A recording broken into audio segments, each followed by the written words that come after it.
Hi, welcome back on Do It Yourself channel. I'm gonna show you how to set up the Samsung Care Plus in your Galaxy M15. To this operation, slide up, go to settings here and scroll down to the about the phone. Then scroll down and there is a Samsung Care Plus, not covered in this case.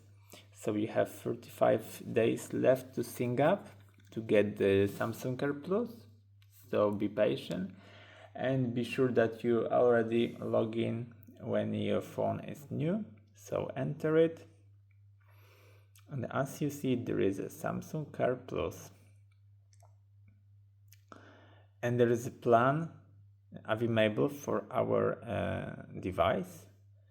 So there is a repair, one from the year.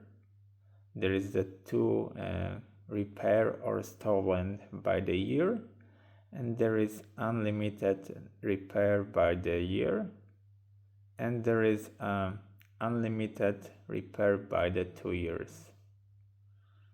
So as you see, you have a 4 option in Samsung Care Plus. In your case, maybe the language will be different, but I will translate it for you. So I hope the video is helpful for you. If yes, you can leave like, leave comment and leave subscribe, and see you by next video. Hey!